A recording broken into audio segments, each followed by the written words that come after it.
माननीय अध्यक्ष महोदय, मैं प्रस्ताव करता हूं कि मुझे विकसित भारत गारंटी फॉर रोजगार एंड आजीविका मिशन ग्रामीण VB जी राम जी विकसित भारत जी राम जी बिल 2025 को सभा में पूरा स्थापित करने की अनुमति दी जाए। जी राम जी। आदरणीय अध्यक्ष महोदय जी, मैं नियम 72(1) के तहत इस विधेयक को पुनर्स्थापित करने पर अपनी सख्त आपत्ति दर्ज करना चाहती हूँ। महात्मा गांधी ग्रामीण रोजगार गारंटी कानून पिछले 20 सालों से ग्रामीण भारत को रोजगार देने में और ग्रामीण अर्थव्यवस्था को मजबूत बनाने में सक्षम रहा है। ये एक इतना क्रांतिकारी कानून है कि जब इसको बनाया गया तो सदन के सभी राजनीतिक दलों ने इससे पूरी सहमति दी।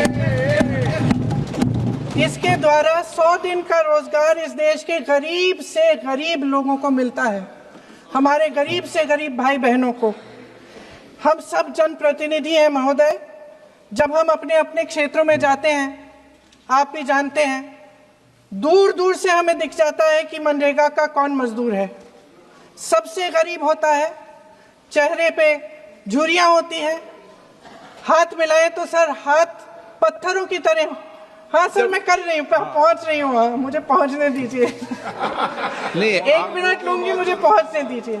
सर, उनके हाथ पत्थरों की तरह कठोर होते हैं क्योंकि इतनी मजदूरी करते हैं।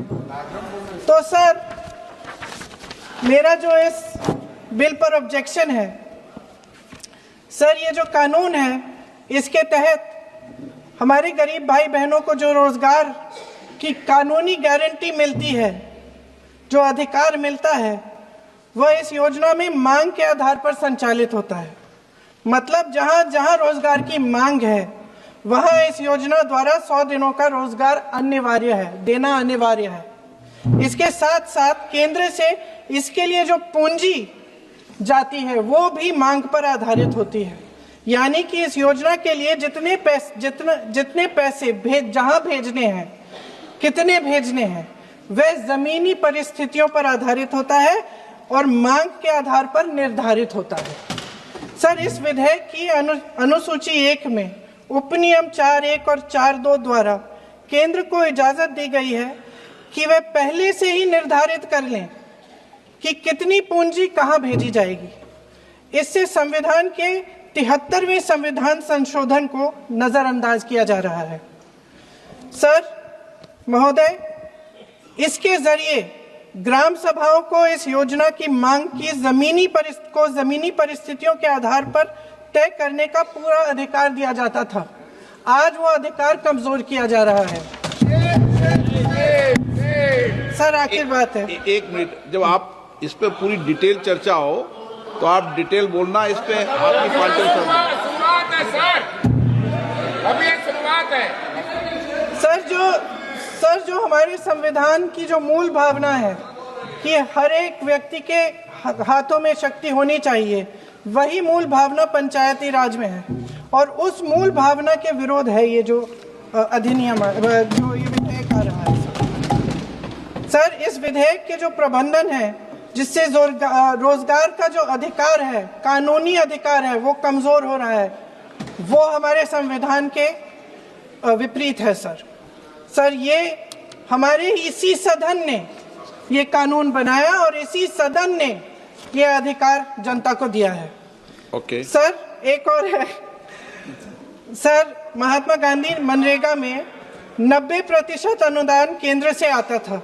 इस विधेयक द्वारा ज्यादातर प्रदेशों में अब 60% आएगा, इसको घटाया गया है। ओके।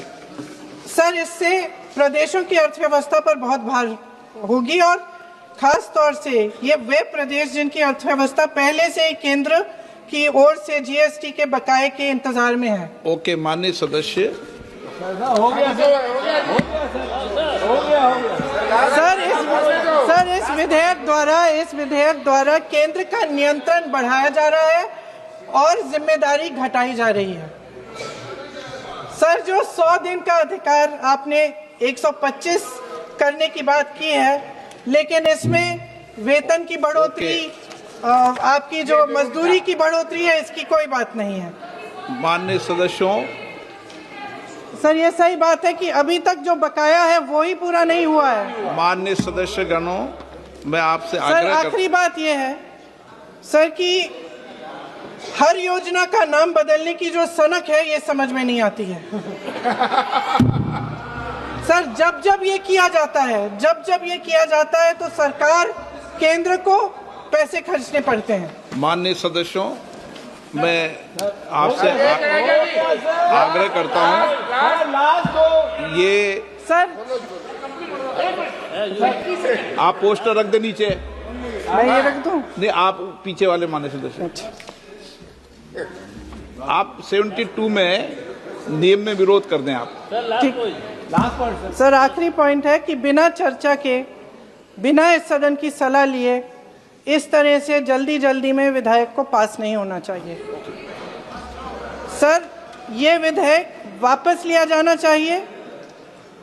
इसके बदले में सरकार को एक नया विधेयक पेश करना चाहिए। खत्म करूं। महात्मा गांधी जी मेरे परिवार के नहीं थे, लेकिन मेरे परिवार जैसे ही हैं और इस पूरे देश की यही भावना है सर। सर इस पूरे देश की यही भावना है। माननीय सर आखिरी